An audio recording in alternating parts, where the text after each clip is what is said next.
दुनिया में हर इंसान अपनी एक अलग एनर्जी लेकर आता है। हर रीजन की अपनी सोच, अपना लाइफस्टाइल होता है। और इसी डाइवर्सिटी की वजह से जब भी आप किसी नए देश में जाते हो तो वहां की कल्चर को समझने की कोशिश करते हो कि वो लोग अपनी जिंदगी कैसे जीते हैं। अब अगर बात करें वार्म हॉस्पिटैलिटी और टेस्टी हेल्दी मेडिटेरेनियन खाने की, तो सबसे पहला नाम जो दिमाग में आता है वो है ग्रीस। तो आज हम बात करेंगे ग्रीस की, और खासकर उसके सबसे बड़े आइलैंड क्रीट की, जहां लगभग 6,25,000 लोग रहते हैं। ग्रीस में टोटल 6,000 से भी ज्यादा आइलैंड्स हैं और इन सब में सबसे बड़ा है क्रीट, जिसका एरिया है 8,336 स्क्वायर किलोमीटर। ये ग्रीक मेनलैंड से अलग होता है। हर साल समर टाइम में यहाँ टूरिस्ट्स की भीड़ लग जाती है। ये आइलैंड एजियन सी के बीचों बीच बसा है। क्रीट सिर्फ ग्रीस का सबसे बड़ा आइलैंड नहीं है, बल्कि पूरे मेडिटेरेनियन में 5वां सबसे बड़ा आइलैंड है। ग्रीस हर साल 30 मिलियन से ज्यादा टूरिस्ट्स को वेलकम करता है और इसका क्रेडिट जाता है इसके खूबसूरत आइलैंड्स को। टूरिज्म ग्रीस की इकोनॉमी का एक मेजर इनकम सोर्स है। ग्रीक लोग खुद को हेलिन्स कहते हैं और अपने देश को हेलास। ये प्राइड आता है उनके प्राचीन कल्चर से, खासकर हेलेनिस्टिक पीरियड में, जब उन्होंने अपनी कल्चर को पूरी दुनिया में फैलाया। आज के जमाने में भी ग्रीक लोग बड़े गर्व से कहते हैं वी आर हेलिन्स। और अगर बात करें क्रीट की, तो यहाँ के लोग मानते हैं कि ज्यूस, जी हाँ, वही ग्रीक गॉड यहीं पैदा हुए थे। ग्रीक लोग अपने देश और आइलैंड से इतना प्यार करते हैं कि वो दूसरे देशों में वेकेशन मनाना पसंद ही नहीं करते। जो लोग आइलैंड्स पर रहते हैं वो समर में बाहर नहीं जाते, अगर जाते भी हैं तो सिर्फ मेनलैंड विजिट करने। उनका मानना है हर साल लाखों टूरिस्ट्स हमारे देश में छुट्टियां मनाने आते हैं, तो फिर हमें कहीं और जाने की क्या जरूरत है। पहाड़, मैदान, समंदर, झरने और हेल्दी नेचुरल खाना, यही सब तो है जो ग्रीस को बनाता है एक कंप्लीट पैकेज। खूबसूरती ऐसी जो शब्दों से परे है। लेकिन अगर तुम ग्रीस के मेनलैंड की जगह किसी आइलैंड पर रहने का सोच रहे हो, जैसे कि क्रीट, तो ट्रांसपोर्टेशन की प्रॉब्लम्स का सामना तो करना ही पड़ेगा। अब सोचो, अगर आपको किसी और कंट्री या दूर वाले रीजन में जाना है तो सबसे पहले तो आपको एथेंस एयरपोर्ट पहुंचना होगा, फिर वहां से फ्लाइट लेनी पड़ेगी। और क्रीट मेनलैंड से करीब 350 किलोमीटर दूर है, तो फ्लाइट में 1 घंटे तक का समय लग सकता है। विंटर में तो हालत और भी खराब हो जाते हैं। क्रीट में तेज तूफान आते हैं, जिससे एयर ट्रैवल डिस्टर्ब हो जाता है और कई बार फ्लाइट्स कैंसिल हो जाती हैं। ऐसे में आप कुछ दिन के लिए आइलैंड पे फंस सकते हो। साथ ही ग्रीस के आइलैंड्स पर अक्सर मिलिट्री एक्सरसाइजेस भी होती हैं। समर में ये बंद रहती है, लेकिन इन आइलैंड्स पर मिलिट्री बेस है और कभी-कभी एयरप्लेन पेट्रोलिंग भी करते हैं। वैसे विंटर में क्रीट और बाकी ग्रीक आइलैंड्स में ज्यादातर बुजुर्ग लोग रहते हैं, लेकिन समर आते ही यहाँ की वाइब एकदम बदल जाती है। क्रीट में तो बहुत सारी ऐसी सीक्रेट कोव्स हैं जहां आप आराम से स्विम कर सकते हो। भीड़-भाड़ वाले बीचेस पसंद हैं या फिर एकदम शांत चट्टानों वाले स्पॉट्स, क्रीट में सबके लिए कुछ ना कुछ है। कुछ बीचेस सैंडी हैं, कुछ पैबली। यहां आप 1-2 यूरो में पूरे दिन के लिए सनबेड्स रेंट पे ले सकते हो। बीच शावर्स और टॉयलेट्स ज्यादातर फ्री होते हैं और एकदम क्लीन भी। अगर आप किसी ठंडे इनलैंड एरिया से आ रहे हो तो ग्रीक बीचेस का क्रिस्टल क्लियर पानी आपको वाकई में बहुत अच्छा लगेगा। इतना साफ पानी कि नजरों को सुकून भी मिलेगा और स्विमिंग करते टाइम दिमाग भी शांत रहेगा। ग्रीक गवर्नमेंट अपने बीचेस की बहुत अच्छे से देखभाल करती है, क्योंकि वो टूरिज्म का इतना बड़ा सोर्स खोना नहीं चाहती, खासकर जब पड़ोसी देशों से कंपटीशन है। और हां, अगर आप प्रोफेशनल स्विमर नहीं भी हो तब भी टेंशन की जरूरत नहीं, क्योंकि शोर के पास पानी 1 मीटर से ज्यादा डीप होता ही नहीं। और चूंकि ग्रीस यूरोपियन यूनियन में है, तो यहाँ के ज्यादातर टूरिस्ट्स भी यूरोपियन कंट्रीज से ही आते हैं। इसलिए यहाँ की लाइफस्टाइल और टूरिज्म सेक्टर पूरा यूरोपियन टेस्ट को ध्यान में रखकर ही डिजाइन किया गया है। तो देखिए, यहाँ की टूरिज्म इंडस्ट्री और लाइफस्टाइल ज्यादातर यूरोपियन ऑडियंस को ध्यान में रखकर बनाई गई है। अब अगर आप एक कंजर्वेटिव या धार्मिक इंसान हैं, तो आपको यहाँ के बीचेस पर इतने सारे न्यूड लोग देखकर थोड़ा अजीब लग सकता है। ग्रीक बीचेस पर महिलाएं अक्सर टॉपलेस होकर धूप सेंकती हैं और तैरती भी हैं। और हां, खासकर इन आइलैंड्स पर ऐसी वयस्क पार्टीज भी होती हैं जहां न्यूडिटी आम बात होती है। कुछ लोगों को ये चीजें मजेदार लग सकती हैं, लेकिन दूसरों के लिए ये थोड़ा अनकंफर्टेबल कर देने वाला हो सकता है। ऐसे में अगर आप थोड़ा सुकून से बीच एंजॉय करना चाहते हैं, तो क्रीट के एलाफोनीसी और एस्फिनारी बीच पर जरूर जाए। इसी तरह शाम के टाइम कई जगहों पर आकर्षक युवा लड़कियां ग्राहकों को अपनी तरफ खींचने के लिए लगी रहती हैं। ये लोग पूरी कोशिश करते हैं कि आप उनके यहां आए। कभी कभी कुछ लड़के भी आपको अपने क्लब या बार में आने के लिए बुलाते हैं। अगर आप क्रीट जैसे आइलैंड्स के नाइट क्लब्स में जाते हैं तो वहां आपको ऐसे मस्त मस्त दोस्त मिल सकते हैं जिनके साथ आप एक नाइट स्टैंड का मजा ले सकते हैं। यहां पर कई अच्छे और स्टाइलिश लोग होते हैं और आपको जल्दी ही कोई बढ़िया साथी मिल जाएगा। इन इलाकों को रेड स्ट्रीट्स ऑफ ग्रीस के नाम से भी जाना जाता है। क्रीट में आप कुछ दुकानें भी देखेंगे जहां खुलेआम कैनबिस जैसे प्रोडक्ट्स बिकते हैं जो मारिजुआना जैसे दिखते हैं। लोग बिल्कुल फ्री हैं इन्हें खरीदने और नाइट लाइफ का मजा लेने के लिए। ग्रीक आइलैंड्स के किसान सिर्फ फल सब्जियां ही नहीं उगाते बल्कि तंबाकू भी उगाते हैं और टूरिस्ट मार्केट में बेचते हैं। अब अच्छी बात यह है कि क्रीट में कई खूबसूरत और मनमोहक जगहें भी हैं। अगर आप अकेले भी यहां आएं तो बहुत संभावना है कि यूरोपियन दोस्तों से आपकी दोस्ती हो जाएगी। दिन में क्रीट और दूसरे ग्रीक आइलैंड्स की संकरी गलियों में घूमना कभी बोरिंग नहीं होता। बीच और नाइट लाइफ के अलावा भी बहुत कुछ देखने को मिलता है। जब आप वहां टहलेंगे तो आपको दुकानें छोटे छोटे टेबलों से सजाई हुई मिलेंगी। पूरा आइलैंड रंग बिरंगे डिजाइन और मोटिव से भरा हुआ है जो फोटो खींचने के लिए परफेक्ट है। ग्रीक लोग अपने शॉप फ्रंट्स को इतना खूबसूरती से सजाते हैं कि क्रीट जैसे जगह और भी आकर्षक लगती है। और हां, चूंकि क्रीट टूरिज्म के लिए जाना जाता है, यहां आपको कोई ऊंची बिल्डिंग या हाई राइज नहीं मिलेगी। तो अब बात करते हैं क्रीट की गलियों और यहां की बिल्डिंग्स की। तो ज्यादातर इमारतें यहां 2 मंजिल से ऊंची नहीं होती। लेकिन ग्रीस के आइलैंड्स की एक बड़ी परेशानी है, ये इलाके भूकंपीय फॉल्ट लाइन पर बसे हुए हैं। इसका मतलब है कि यहां कभी भी जोरदार और अचानक भूकंप आ सकता है। अब चलिए बात करते हैं खाने पीने की। तो ग्रीक आइलैंड्स पर बहुत सारी सब्जियां और फल उगाए जाते हैं, इसलिए यहां की दुकानों में आपको बढ़िया क्वालिटी वाला खाना सस्ते प्राइसेस पर मिल जाएगा। ग्रीक लोग आमतौर पर 80 साल से ज्यादा जीते हैं। इसका बड़ा कारण है यहां का गर्म मौसम जो मानसिक स्वास्थ्य को अच्छा बनाए रखता है, और वो नेचुरल फूड्स जो यहां की मिट्टी में उगते हैं। अब एक और दिलचस्प बात, क्रीट के लोग दावा करते हैं कि उनकी मिट्टी दुनिया का सबसे स्वादिष्ट ऑलिव और ऑलिव ऑयल प्रोड्यूस करती है। क्रीट के लोग अपने खाने में सिर्फ ऑलिव ऑयल का ही इस्तेमाल करते हैं। यूरोप में स्पेन और इटली के बाद ग्रीस ऑलिव और ऑलिव ऑयल एक्सपोर्ट करने में तीसरे नंबर पर है। हर साल ग्रीस करीब 25 लाख टन ऑलिव का प्रोडक्शन करता है और उसका एक बड़ा हिस्सा क्रीट जैसे आइलैंड से आता है। कहा जाता है कि ग्रीक ऑलिव ऑयल गहरा हरा होता है, ज्यादा नेचुरल होता है और उसमें ऑलिव की खुशबू और स्वाद ज्यादा तीखा होता है, जो इसे इटली के ऑयल से अलग बनाता है। अब बात करें ड्राइविंग की, तो ग्रीस में लोग काफी तेज ड्राइव करते हैं। चाहे मेनलैंड हो या कोई आइलैंड, ग्रीक लोग जिंदा दिल होते हैं और उन्हें जल्दी मंजिल पर पहुंचना होता है। अगर आप किसी ग्रीक आइलैंड पर रहने का सोच रहे हैं तो आपको यहां की ब्यूरोक्रेसी से निपटना थोड़ा मुश्किल लग सकता है। यहां लोकल एडमिनिस्ट्रेशन के जरिए ऑनलाइन काम कर पाना लगभग इम्पॉसिबल है। हर एक डॉक्यूमेंट के लिए आपको अलग अलग दफ्तरों के चक्कर लगाने पड़ते हैं। सारा सिस्टम अभी भी कागजों पर ही चलता है और सरकारी कर्मचारी बहुत स्लोली काम करते हैं। जैसे वो बाकी पब्लिक सर्विस में स्लो हैं, वैसे ही हेल्थ केयर में भी काफी कमजोर हैं। क्रीट या किसी और ग्रीक आइलैंड पर बड़े हॉस्पिटल्स मिलना थोड़ा मुश्किल है। मान लीजिए अगर आपको कोई सर्जरी करानी है और आप किसी आइलैंड पर रहते हैं तो ज्यादातर केसों में आपको एथेंस या किसी और देश जाना पड़ सकता है। तो अगर आपको कोई सीरियस हेल्थ इश्यू है तो इन आइलैंड पर इलाज कराना थोड़ा झंझट वाला हो सकता है। हाँ, अगर आपके पास पैसा है तो आप प्राइवेट डॉक्टर या क्लिनिक को विजिट कर सकते हैं, लेकिन ये सर्विसेज भी लिमिटेड होती हैं और बहुत महंगी होती हैं। ग्रीस में स्टेट हॉस्पिटल्स बेसिक ट्रीटमेंट के लिए जनरल हेल्थ इंश्योरेंस देते हैं, मतलब इलाज का खर्चा सरकार उठाती है। लेकिन ध्यान दीजिए, डॉक्टर से अपॉइंटमेंट लेने के लिए आपको 3 महीने तक का इंतजार करना पड़ सकता है। मतलब अगर आप ग्रीस में हेल्थ सर्विसेज का फायदा उठाना चाहते हैं तो आपको पेशेंट होना बहुत जरूरी है। अब एक और रियल बात, ग्रीक आइलैंड्स का जो लाइफस्टाइल है वो एक टाइम के बाद बोरिंग लग सकता है। लोकल्स तो अपनी लाइफ में रम चुके हैं, लेकिन अगर आप बाहर से आकर यहां बसते हैं तो कुछ महीनों बाद आपको महसूस होगा कि हर आइलैंड असल में एक छोटे गांव जैसा है। जैसे क्रीट में वहां सब एक दूसरे को जानते हैं, हर किसी को सबके बारे में पता होता है, कौन क्या कर रहा है, कौन किससे मिला, और फिर शुरू हो जाती है गॉसिप।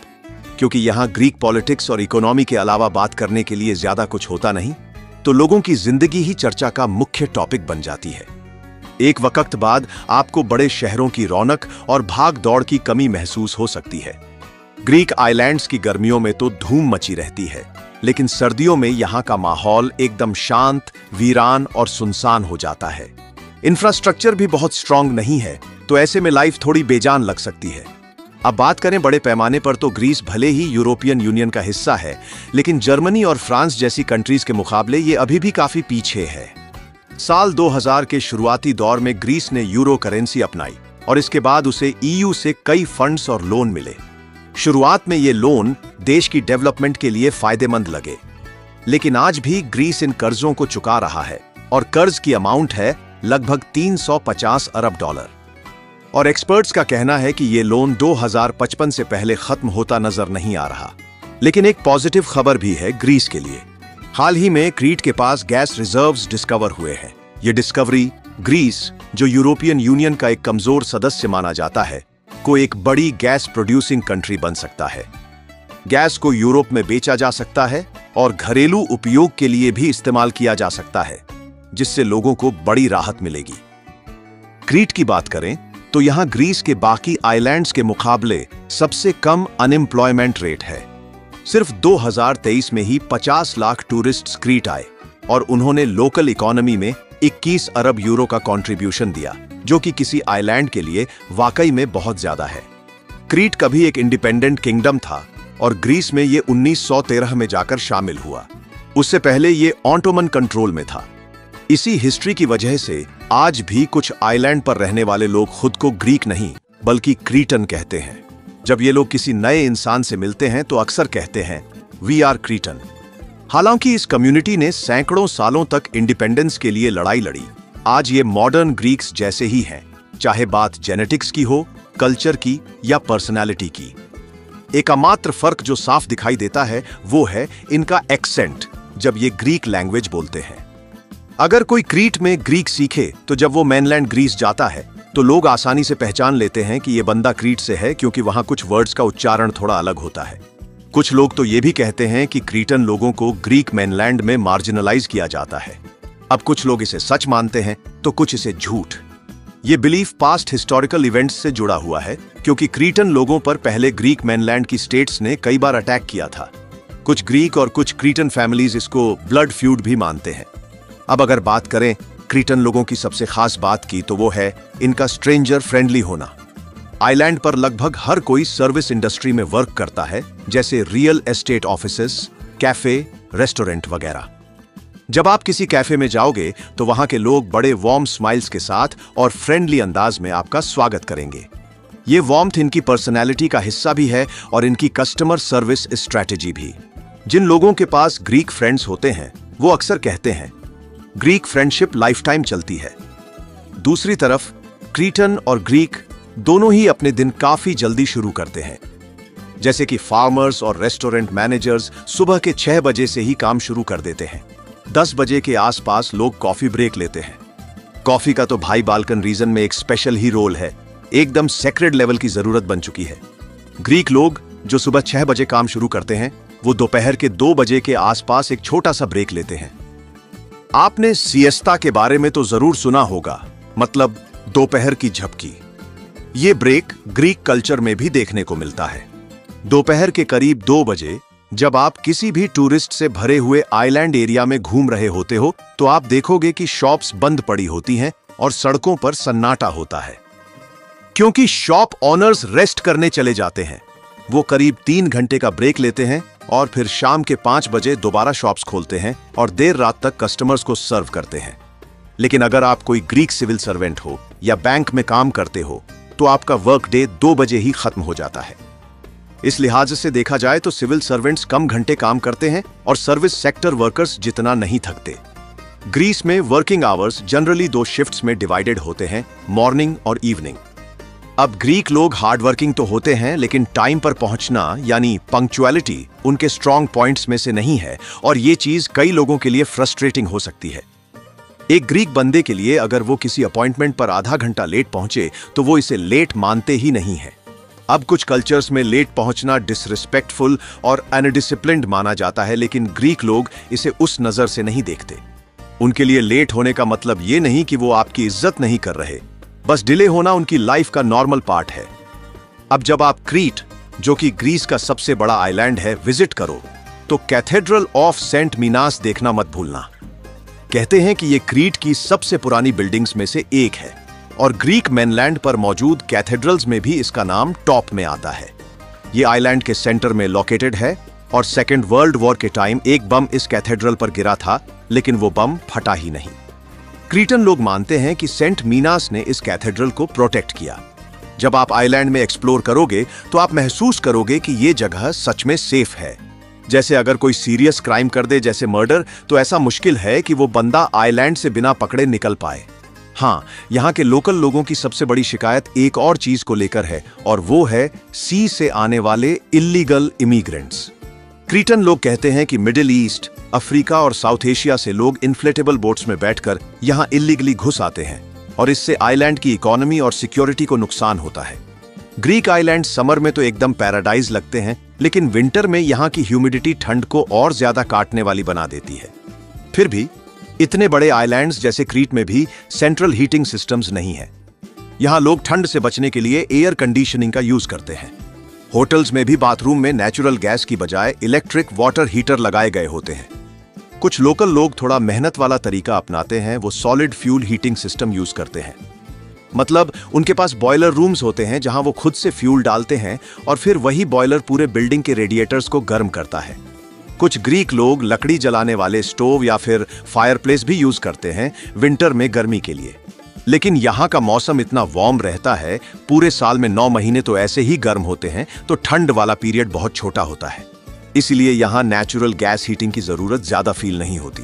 अब जरा सोचो, ग्रीक आइलैंड्स पर लोग प्योर पानी कैसे यूज करते होंगे।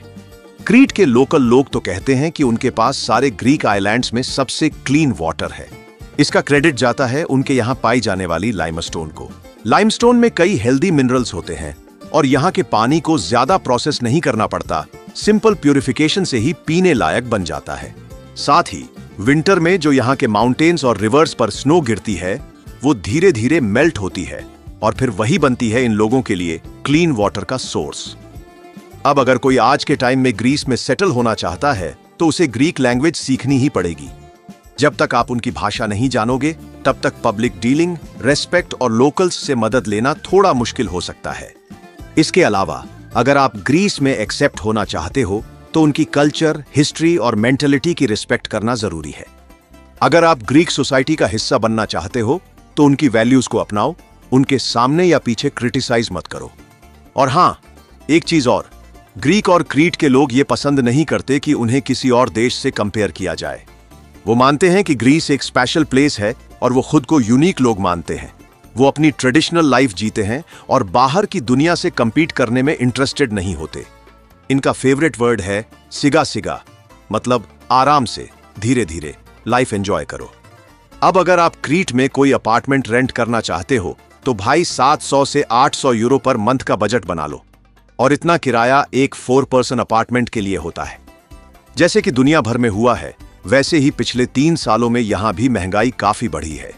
जो अपार्टमेंट 3 साल पहले 500 यूरो में मिल जाता था, आज उसी के लिए 800 यूरो देना पड़ता है। अब इसमें अगर आप यूटिलिटीज भी जोड़ो, जैसे कि बिजली, पानी, नेचुरल गैस और इंटरनेट, तो हर महीने का खर्चा करीब 300 यूरो तक पहुंच जाता है। और अगर आप खाना वाना भी सही से खाना चाहते हो तो एक फैमिली ऑफ 4 को ग्रीस में रहने के लिए कम से कम 2000 यूरो पर मंथ तो चाहिए ही चाहिए।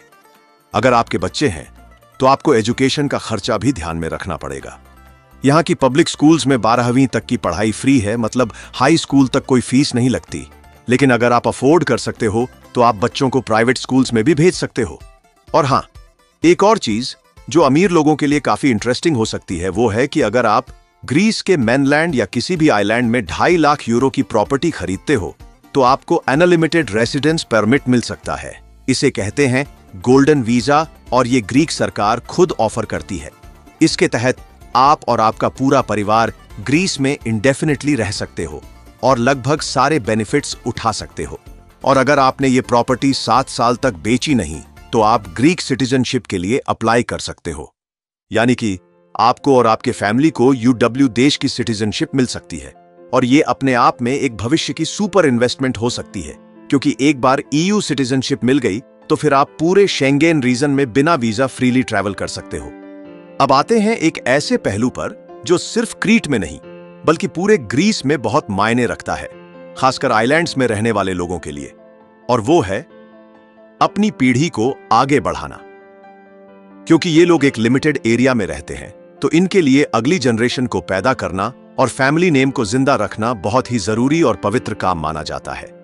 तो यहां पर खासकर क्रीट जैसे इलाकों में शादी के बाद का सबसे बड़ा मकसद होता है बच्चे पैदा करना, ताकि परिवार आगे चले। और जिनके यहां बेटा होता है वो लोग खुद को बहुत लक्की मानते हैं, क्योंकि मान्यता यह है कि वंश बेटों से ही चलता है। ये सोच पुरानी ऐतिहासिक परंपराओं से आई है। पुराने जमाने में जब आइलैंड पर हमला होता था तो बेटे ही प्रोटेक्शन के लिए खड़े होते थे, इसलिए बेटे का जन्म मतलब सुरक्षा और फैमिली का नाम आगे बढ़ना। इसी वजह से यहाँ के फादर्स अक्सर अपने बेटों का नाम खुद के नाम पर ही रख देते हैं। और हाँ, क्रीटन लोगों का तो यह भी कहना है कि ग्रीस में जिंदगी की शुरुआत ही यहीं से हुई थी। इनके अनुसार ग्रीक देवता ज्यूस का जन्म भी यहीं क्रीट में हुआ था। इसलिए आप जब यहां घूमोगे तो दुकानों और म्यूजियम्स में आपको ज्यूस के डिजाइन्स हर जगह देखने को मिलेंगी। और जो चीज और भी ज्यादा शॉकिंग है वो ये कि क्रीट में प्राचीन समय में ही महलों, साफ पानी के सिस्टम्स और सीवेज लाइन जैसी फैसिलिटीज मौजूद थीं। यानी कि लोग यहां ग्रीस के मेनलैंड में बसने से पहले से रह रहे थे। क्रीटन लोग भी किसी वाइकिंग्स से कम नहीं थे। ये लोग मछली पकड़ते थे और समुद्री व्यापार करते थे। यहां की जो सिविलाइजेशन थी उसे कहते हैं मिनोअन सिविलाइजेशन, जिसके बारे में माना जाता है कि ये एक बहुत ही बड़ी ज्वालामुखी विस्फोट के कारण खत्म हो गई। आज के टाइम में भी क्रीटन लोग अपने मृतकों का बहुत सम्मान करते हैं। यहाँ की कब्रगाहें मार्बल से बनी होती हैं और उन्हें फूलों से सजाया जाता है। और क्योंकि फैमिली बॉन्डिंग ग्रीक कल्चर का बड़ा हिस्सा है, तो लोग अपने मरे हुए प्रियजनों की फोटो उनकी कब्रों पर लगाते हैं। इससे उन्हें सिर्फ यादों में ही नहीं बल्कि उनकी शक्ल देखकर हर बार कब्र पर जाकर उन्हें महसूस किया जा सकता है। तो इस वीडियो में हमने ग्रीस को देखा क्रीट के जरिए और जाना कि यहाँ का आइलैंड लाइफ कैसा होता है। अगर आपको ये वीडियो पसंद आया तो प्लीज लाइक करो और ऐसे और कंटेंट के लिए चैनल को सब्सक्राइब करना ना भूलो। अलविदा।